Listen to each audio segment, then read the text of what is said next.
Bien, continuamos en capítulo 17 de Génesis. Habíamos ya visto en capítulo 16 cómo Abraham y Sara, principalmente Sara, había propuesto un plan emergente para ayudar de alguna manera a la promesa que Dios había traído a la vida de Abraham, ¿verdad? Ofreciendo una alternativa para esta descendencia que Dios había prometido a Abraham en su sierva Agar. Entonces, habíamos visto cómo ellos buscaron este atajo, de alguna manera, por así decirlo, pero que Dios no está bendiciendo esto, no está bendiciendo esta decisión, porque esa no es su voluntad. Entonces, muchas veces aprendíamos que muchas veces nosotros, al pensar de que la obra de Dios en nuestra vida es solamente para nuestro beneficio, estamos errando completamente. Porque la obra de Dios es eterna, es más allá de lo que nosotros estamos viendo, es más allá de nuestra vida. Es una gran obra en la cual, por gracia y misericordia, nosotros somos involucrados a ella. Entonces, esta misma gran obra es la que Dios está trayendo a través de Sara y Abraham, y ellos se están enfocando solamente en sus anhelos y sus deseos de poder ver cómo poder concretar la promesa de Dios. Y esto los llevó a errar. Por algún momento podríamos decir que Sara y Abraham olvidaron su posición de que eran instrumentos de Dios usados para la gran obra, para una obra enfocada y direccionada hacia un propósito divino y de redención, porque a través de su linaje Dios quería traer al Redentor, a Jesucristo. Entonces, por algún momento podríamos decir, ellos olvidan su posición como instrumentos de Dios. Y esto mismo tenemos que recordar nosotros. Nosotros somos hijos de Dios, pero somos instrumentos de Él para su gloria. Entonces, lo que tenemos acá es que parece que entre capítulo 16 de Génesis y capítulo 17 hay un lapso de tiempo de alrededor de 13 años, que es la edad de Ismael. Hay un lapso de tiempo de 13 años en donde no sabemos qué habrá sucedido, no sabemos concretamente qué pasó durante ese tiempo, pero lo que sí sabemos es que cada vez que Dios aparecía a Abraham para hablar con él, todo iba seguro. Abraham caminaba en seguridad, con firmeza. ¿Por qué? Que Dios iba guiando su camino. Y las veces en las que él quiso tomar las cosas en sus propias manos, vemos que fue un desastre. Y afectó sus generaciones, y afectó su llamado, afectó lo que Dios tenía para él y su familia. Entonces nosotros podemos aprender de esto y meditar en esto, ¿verdad? De que lo mejor y lo más seguro es caminar bajo la voluntad de Dios. Esa es nuestra enseñanza a través, en este lapso de tiempo, en esta transición de capítulo 16 al 17. Ahora, propiamente vamos a ir al capítulo 17, vamos a ver el pacto de Dios y las obras que Abraham tenía que hacer como parte del señal del pacto. Vamos a leer versículos 1 y 2 en capítulo 17 de Génesis. Y dice: era Abraham de edad de 99 años cuando le apareció Jehová y le dijo: yo soy el Dios Todopoderoso, anda delante de mí y sé perfecto, y pondré mi pacto entre mí y ti, y te multiplicaré en gran manera. Vemos que Jehová se manifiesta físicamente nuevamente a Abraham. Esta vez se presenta con el nombre de El Shaddai, que es la palabra hebrea que significa todopoderoso, Dios todopoderoso. O sea que todo lo puede, o sea que no hay nada imposible para Él. Y luego de presentarse, de esta introducción, va directo al punto. ¿Cuáles son sus expectativas respecto a Abraham? ¿Cuáles son? Anda delante de mí y sé perfecto. No le está hablando a Abraham que no tiene que pecar y tiene que andar puro el resto de su vida, sino que lo que se refiere es a que debe llevar una vida íntegra, transparente, de una sola pieza, una vida sin doble cara. Entonces estamos viendo dos cosas acá. Es como si Dios estuviese preparando a Abraham para lo que viene, haciéndole saber de que para él no hay nada imposible, para él no hay nada que se pueda interponer entre su voluntad y su propósito divino, referenciando un poco acerca de lo que va a hacer con Sara, de que va a tocar su vientre para que pueda concebir. Y luego le está plantando, plasmando a Abraham cuál es su plan, cuál es su deseo sobre él, que ande en integridad, porque Dios es perfecto, Él es santo, no hay mancha alguna en Él. Entonces esto también debe aplicar para nosotros. Esta es la expectativa también de Dios para el creyente, de que llevemos vidas íntegras, vidas de santidad, apartadas para Él, sin nada que nos haga decir, es que esta persona está caminando en una doble cara. Porque en Dios no hay un intermedio. Él es santo, es perfecto. Debemos reflejar su palabra. Y por eso mismo es que Él ha enviado el Espíritu Santo a nuestra vida, para que su Espíritu sea el que traiga convicción y nos incomode en medio de cuando estamos en situaciones de tentación, que nos incomode en situaciones de cuando estamos caminando en la práctica del pecado. Entonces, este es el deseo de Dios para Abraham, pero también para nosotros, como sus hijos. Vamos a ir a 1 de Juan, capítulo 1, versículo 5. En 1 de Juan, capítulo 1, versículo 5 y versículo 6, dice así, 1 de Juan 1, 5 y 6, este es el mensaje que hemos oído de Él y os anunciamos. Dios es luz y no hay ningunas tinieblas en Él. Si decimos que tenemos comunión con Él y andamos en tinieblas, mentimos y no practicamos la verdad.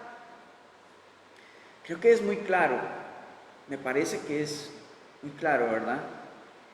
Del por qué Dios está llamando a Abraham a andar perfecto delante de Él, a andar con una vida íntegra. Porque Dios es luz, no hay tinieblas. Y esto quiere decir que no podemos andar con un pie en la práctica del pecado y con el otro pie en devoción con el Señor, porque no hay coherencia. Porque la luz no tiene coherencia con las tinieblas, no tiene amistad. Dios no tiene amistad con el pecado. Entonces, esto es lo que tenemos, en lo que tenemos que meditar. ¿En dónde están nuestras vidas? ¿Cómo estamos caminando? ¿Qué decisiones estamos tomando? Porque nosotros somos llamados también a caminar en integridad. Somos llamados a caminar bajo la voluntad de Dios con corazones rectos, con corazones de devoción a nuestro Señor. Entonces, regresando a Génesis, capítulo 17, esta es la quinta vez que Dios se aparece a Abraham y el enfoque principal acá es el pacto que Dios quiere hacer con él y su descendencia, acerca de su descendencia y de la tierra que van a heredar próximamente. Este es el enfoque. Entonces, las palabras de Dios no han cambiado desde el momento en el que él llamó a Abraham en la tierra de Ur, hablándole de su descendencia y de la tierra. Esto no ha cambiado. Entonces, Dios continúa por esa misma línea. En versículo 4 y 6, del versículo 4 al 6, vamos a ver que Dios le deja claro cuál es su parte de este compromiso, de este pacto a Abraham. Entonces vamos a leer versículos 4 al 6. Dice: He aquí mi pacto es contigo, serás padre de muchedumbres de gentes, y no se llamará más tu nombre Abraham, sino que será tu nombre Abraham, porque te he puesto por padre de muchedumbre de gentes, y te multiplicaré en gran manera, y haré naciones de ti, y reyes saldrán de ti. Veamos que Dios le deja bien claro que su pacto es con Abraham, con su descendencia. Es con él y no con nadie más. Y comienza entonces a haber cambios en la vida de Abraham, comenzando por su nombre, dándole una nueva identidad. Ya no un padre enaltecido, sino que ahora es padre de muchedumbre, padre de naciones. Y esto va más acorde a lo que Dios quería hacer a través de él y de Sara. Podríamos decir ahora que en los versículos que continúan, versículos 7 y 8, vamos a ver los propósitos de este pacto. Un pacto que consiste en que el Todopoderoso sea Dios eternamente, no solamente para Abraham, sino para su descendencia. Y esto le tocaba también transmitirlo a Abraham, a sus generaciones. Pero también el propósito era para asegurarle, afirmarle a Abraham que recibirían como herencia perpetua la tierra de Canaán. Entonces, continuamos leyendo versículos 7 y 8. Dice: Y estableceré mi pacto entre mí y ti y tu descendencia después de ti en sus generaciones por pacto perpetuo, para ser tu Dios y el de tu descendencia después de ti. Y te daré a ti y a tu descendencia después de ti la tierra en que moras, toda la tierra de Canaán, en heredad perpetua, y seré Dios de ellos. Veamos que acá resalta la palabra perpetuo.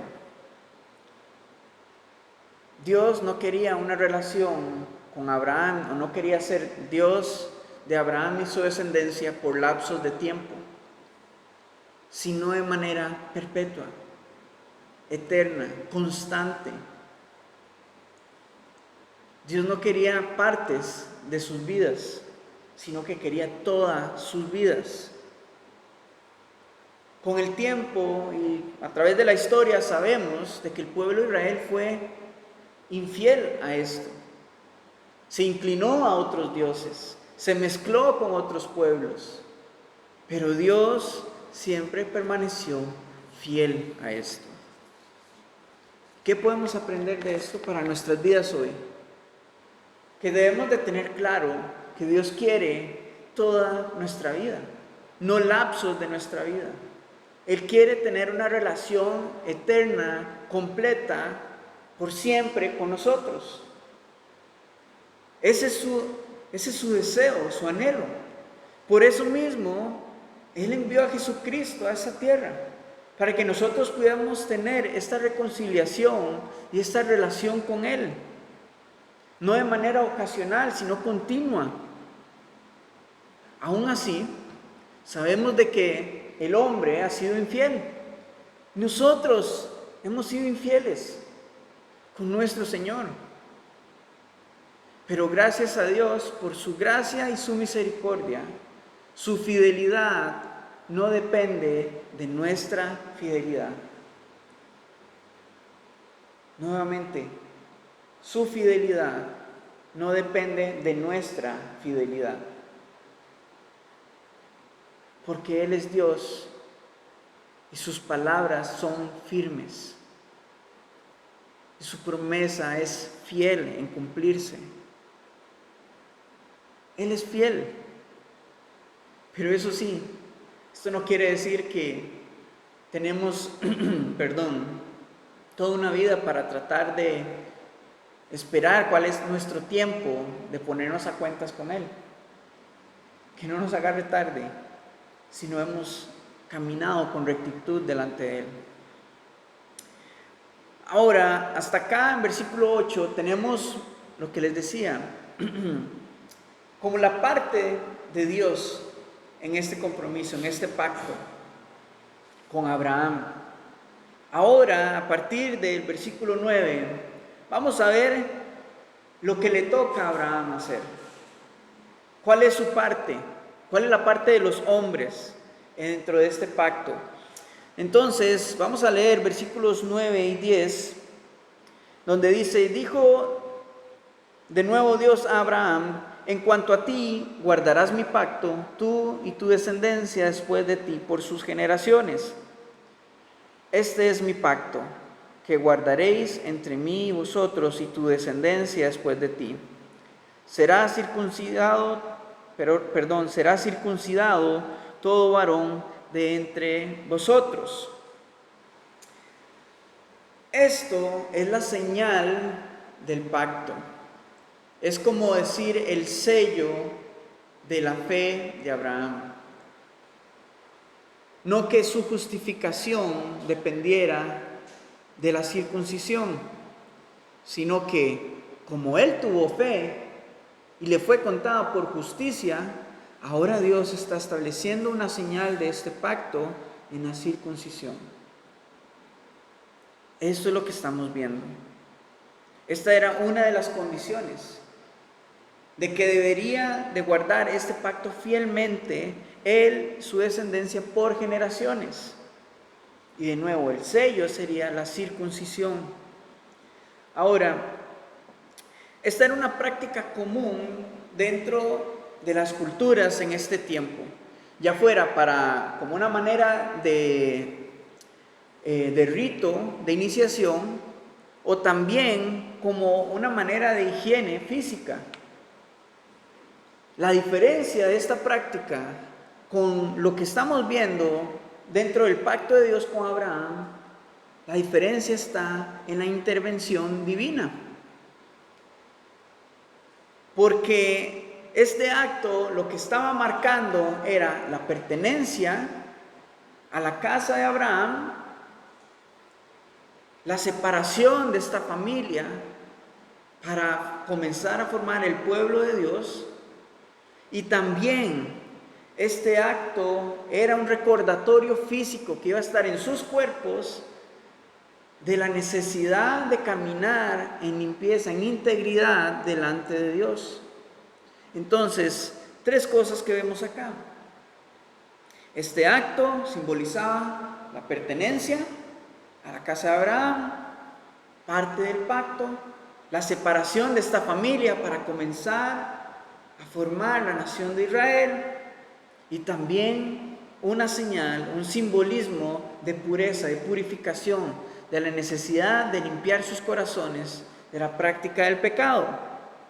Ahora, del versículo 11 al 14, lo que vemos es el cómo, cuándo y quiénes deberían de hacer esta práctica de una manera perpetua, o sea, en un lapso de tiempo acá en la tierra. El que no la cumpliera, según nos dice versículo 14, sería excluido del pueblo. Y esto lo excluiría totalmente de los beneficios del pacto. Entonces, ¿cómo podemos aplicar esto a nuestra vida actualmente? Nosotros hoy, hermano y hermana, no estamos bajo este pacto. Usted y yo no estamos bajo este pacto. Pero el pacto bajo el cual sí estamos Es el pacto, el nuevo pacto de la gracia, a través de Jesucristo, para vida eterna. Vamos a ir a Gálatas, capítulo 5, versículo 6. Gálatas, capítulo 5, versículo 6. Dice así, Gálatas 5, 6, porque en Cristo Jesús ni la circuncisión vale algo, ni la incircuncisión, sino la fe que obra por amor. Entonces, para nosotros esta práctica no tiene validez, porque en Cristo no vale de nada. Ahora es por fe. Y es por fe, porque todo quien pone su fe genuinamente en Jesucristo ya no es esclavo más del pecado. Ya no es más esclavo del pecado, sino que ahora le pertenece a Él, su vida es separada para Él, y Él a través de su sangre nos limpia y nos purifica de todo pecado, y nos llama a vivir de esta manera para Él. Entonces podemos ver este balance, esta comparación de lo que nos está hablando del Antiguo Testamento, ahora lo que nos está hablando acerca del pacto bajo el cual estamos. Ahora, la circuncisión en el Antiguo Testamento, de nuevo, esto era solamente una señal del pacto, era un sello de la fe de Abraham.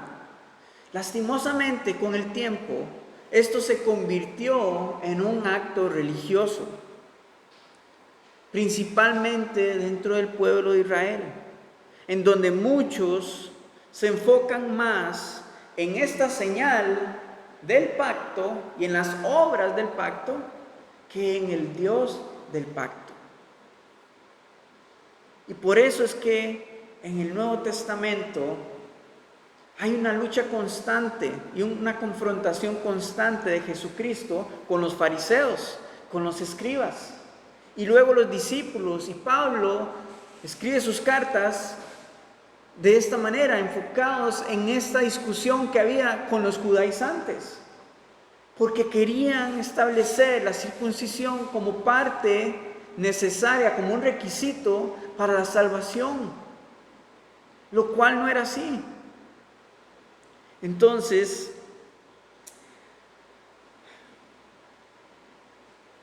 muchas veces nosotros como creyentes nos hemos enfocado más en rituales y en hacer obras para la purificación de nuestras vidas.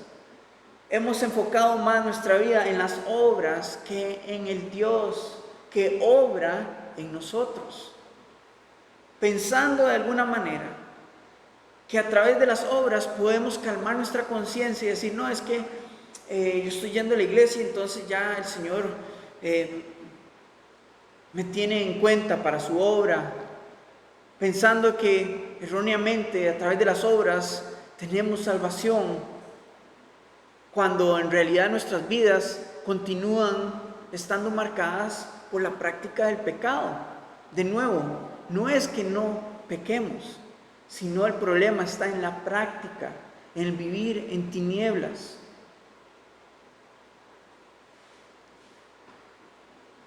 Nosotros no podemos hacer nada humanamente para alcanzar salvación. Es solamente a través de la fe en Jesucristo, no es por obras. Vamos a ir a Colosenses capítulo 2, versículo 11 y 12. Colosenses capítulo 2, versículos 11 y 12. Dice así: en él también fuisteis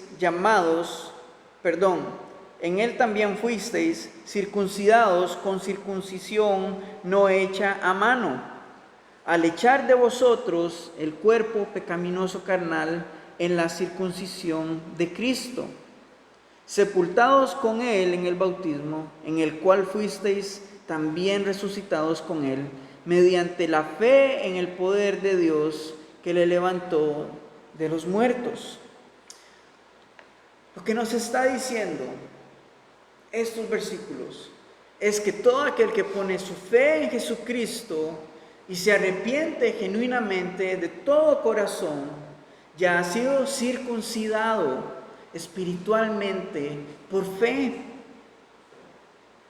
Y esto es lo que representa, de nuevo, que somos separados para Él, le pertenecemos a Él. Cuando entregamos nuestra vida a Él, Él nos separa y nos llama a vivir como Él vivió, como Jesucristo vivió, sin tinieblas, en integridad.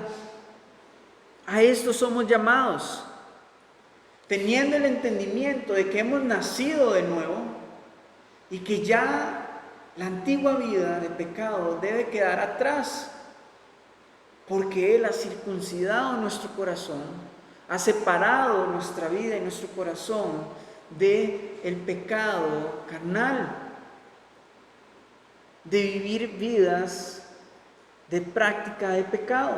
Ya nuestro corazón ha quedado separado por la sangre de Cristo, porque Él es quien limpia y purifica, quien santifica. Y esto nos debe llevar a meditar en nuestro corazón. Nuevamente, si hemos estado caminando, si verdaderamente hemos nacido de nuevo, no con legalismo, sino viendo la palabra de Dios.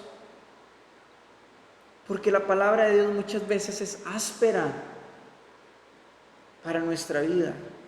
La palabra de Dios es áspera, incomoda, inquieta nuestra carne, porque nos llama a vivir de una manera íntegra delante de Dios.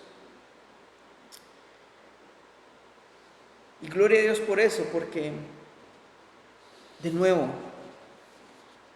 podemos descansar de que no es por obras, sino que es por fe. Y la evidencia de que estamos viviendo conforme a su corazón, a su voluntad, es la manera en la que estamos llevando nuestras vidas. No religiosamente, sino en devoción a Dios, sabiendo de que cada decisión que tomemos va a afectar nuestro entorno y de qué manera estamos haciéndolo. Si alabando a Dios, glorificando al Señor o exaltándonos a nosotros mismos. Y esto es algo muy delicado y la línea es muy delgada, porque muchas veces pensamos que por el hecho de ponerle el título de gloria a Dios a cada cosa que hagamos, pensamos que estamos haciendo su voluntad. Vemos que Abraham y Sara tomaron decisiones pensando en poder agilizar la promesa de Dios en sus vidas y erraron. Ahora tienen a un niño de 13 años de nombre Ismael, que sería hasta el día de hoy una consecuencia que podemos ver de conflicto con el pueblo de Israel.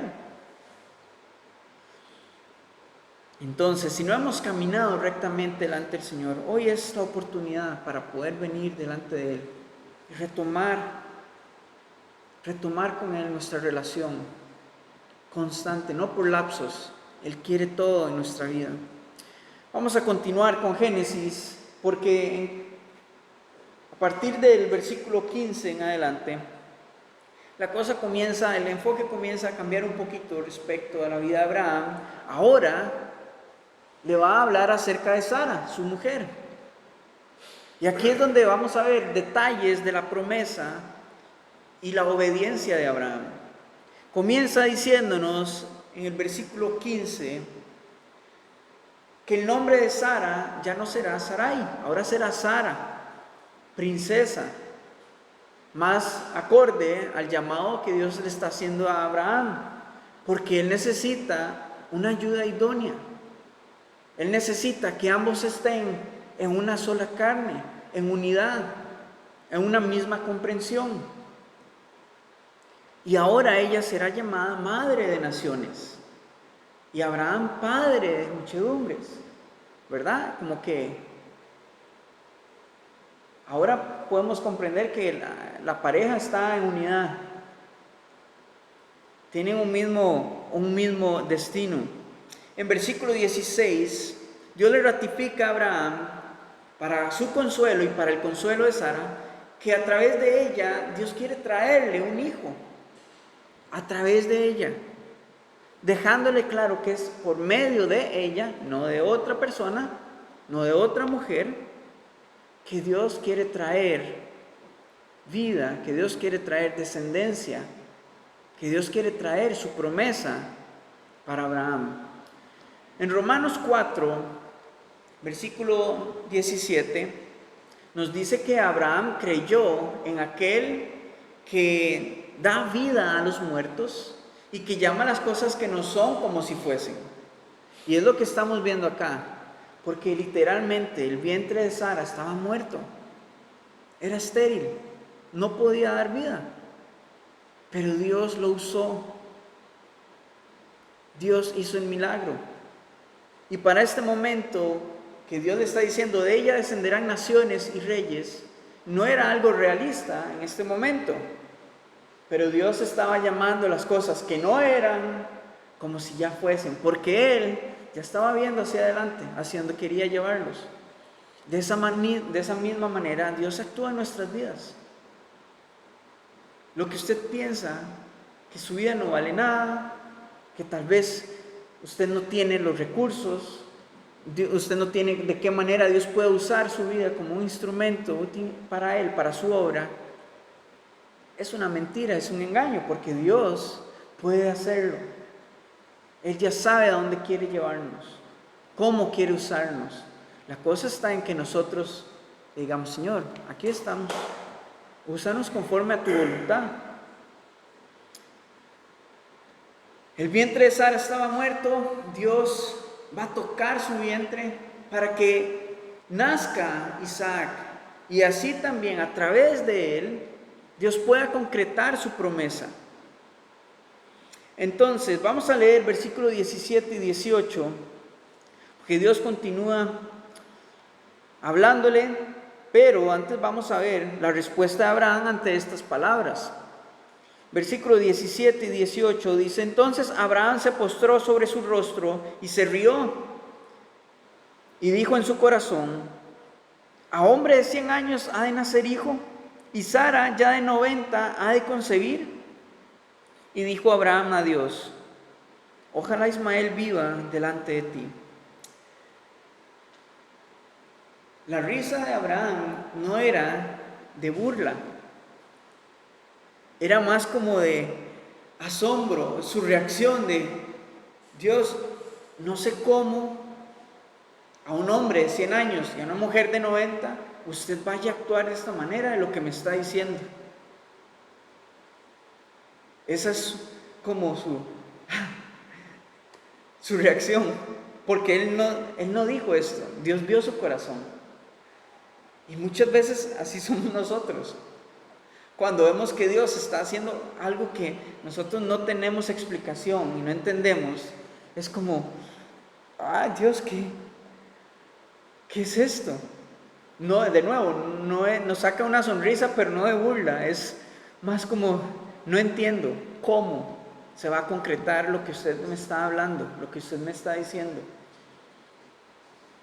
Y seguido a esto, algo tuvo que haber pasado en el corazón de Abraham, o algún pensamiento, porque vea que en versículo 18 él le dice: Señor, ojalá y Ismael viva delante de ti, como diciéndole: no sé cómo usted va a hacer esto, pero bueno, Dios, vea a Ismael, él está aquí, tiene 13 años, ya está vivo,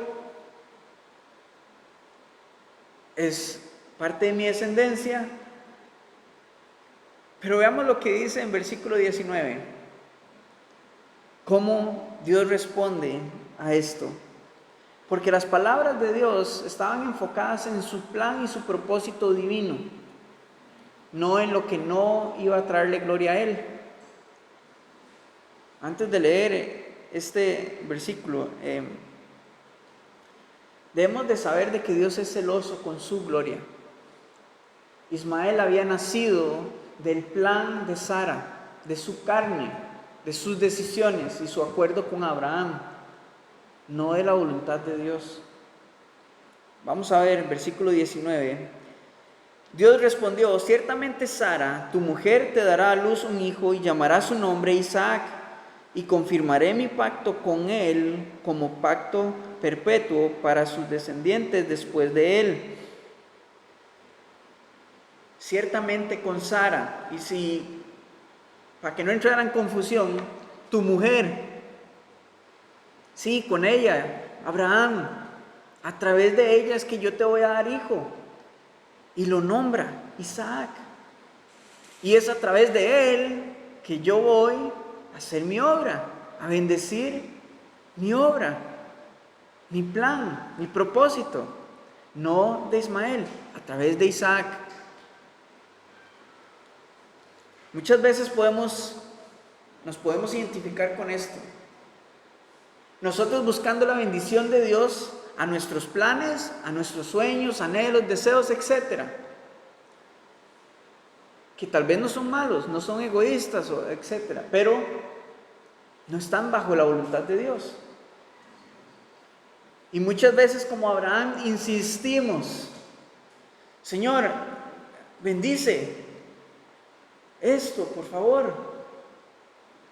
Y buscamos nuevamente respuesta cuando ya sabemos que Dios ha dicho bien claro: no,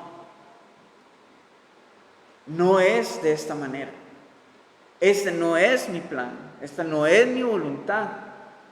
Pero insistimos. Y ahí es donde erramos en nuestras decisiones. Cuando queremos llevar a forzar de alguna manera el brazo a Dios, pero Él no va a bendecir nuestra voluntad cuando no está bajo su voluntad, porque su voluntad es soberana y prevalece sobre la de los hombres. Por eso vemos que Dios es bien claro en marcarle a Abraham la ruta. Es a través de Sara, su mujer, de Isaac. Entonces, podemos aprender con esto que cómo pedir como conviene, cómo orar como conviene. Bueno, cuando alineamos nuestro corazón delante del Señor, a su voluntad. Vamos a leer ahora versículos 20 y 21. Porque, sí, Dios escucha la petición de Abraham. Dice: y en cuanto a Ismael, también te he oído. He aquí que le bendeciré y le haré fructificar y multiplicar mucho en gran manera. 12 príncipes engendrará y haré de él una gran nación. Mas yo estableceré mi pacto con Isaac, el que Sara te dará a luz por este tiempo el año que viene. Si le queda alguna duda a Abraham, sí, yo lo escuché, voy a bendecir a Ismael. Son las naciones árabes que hoy conocemos, que rodean a Israel. Pero le deja bien claro: pero mi pacto es con Isaac, con el fruto de mi voluntad, no con el fruto de su carne. Es con Isaac, el que Sara le va a dar a luz. Y lo hermoso de esto, para consuelo de Abraham, podríamos decir, es que Dios ahora le señala un tiempo. El próximo año, como en este tiempo, ella te dará luz. Entonces probablemente eso tuvo que haber sido un gran alivio para Abraham. Finalmente, Dios me dice un tiempo que va a suceder las cosas. Después de haber caminado 23 años a ciegas, sin saber en qué momento, los lapsos de tiempo, ¿verdad? Ahora ya tiene una fecha. Eso tuvo que haber sido un gran alivio. Pero su fe continuaba ejerciéndose. Porque, sí, aunque Dios le ha dado un tiempo, él no sabe cómo va a suceder lo del vientre de Sara. Pero aunque Él no sepa, Dios lo va a hacer. Aunque nosotros no sepamos cómo Dios va a obrar en nuestra vida, aunque no entendamos cómo, Él lo va a hacer. Y Él es fiel a su palabra. Luego de esto, versículo 22, después de haber establecido este pacto con Abraham, Dios asciende a los cielos. Y a partir del versículo 23 hasta el final vemos la respuesta de Abraham, la cual fue una obediencia inmediata. Y comienza la campaña de circuncisión en su casa. Su fe en lo que Dios le había dicho lo llevó a la obra por obediencia. Nuestra fe en lo que Dios está hablando en su palabra debe provocar en nosotros una respuesta de obediencia inmediata bajo su voluntad. Bajo su voluntad. No de una manera emocional. Finalmente, hermanos, entonces con este capítulo podemos ver que las expectativas de Dios para nuestras vidas es que caminemos en integridad. Que su deseo es tener una relación perpetua, eterna, con cada uno de nosotros a través de Jesucristo. Y que no debemos de hacer nada para la salvación, más que poner nuestra fe en Él. Y el fruto de nuestra fe será nuestra manera de vivir, nuestra respuesta a esto. El Señor ha enviado a Jesucristo para hacernos libres de las cadenas y de las ataduras del pecado. Entonces, permitamos que Él circuncide nuestro corazón para vivir verdaderamente en libertad y quitemos todo lo que estorba en nuestra vida, lo que nos esté impidiendo vivir en libertad para Él.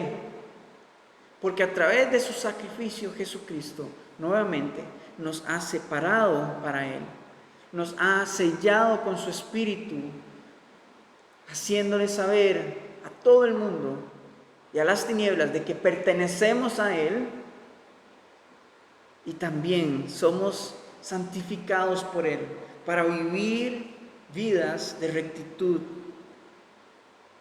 para que respondamos en obediencia a su voluntad. Hermanos, gloria a Dios por esta palabra, por su exhortación y porque de verdad podemos ver el amor y la misericordia de nuestro Señor a través de esto.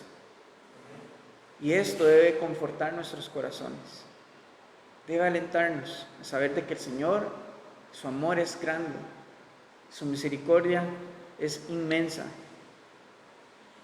Porque cuando Él nos habla y nos disciplina y nos exhorta, es en amor. Es en amor. Amén. Señor, te damos muchas gracias en esta mañana por tu palabra. Gracias, Señor, porque por tu Espíritu Santo es que podemos tener convicción en nuestro corazón. Yo te pido que por favor nos ayudes a alinearnos a ti, a alinear nuestra vida, a vivir en devoción, en deleite a tu voluntad, a buscarte, Señor, de todo corazón, y a quitar de nosotros, Señor, todo aquello que nos impida correr con libertad hacia ti y por ti y para ti.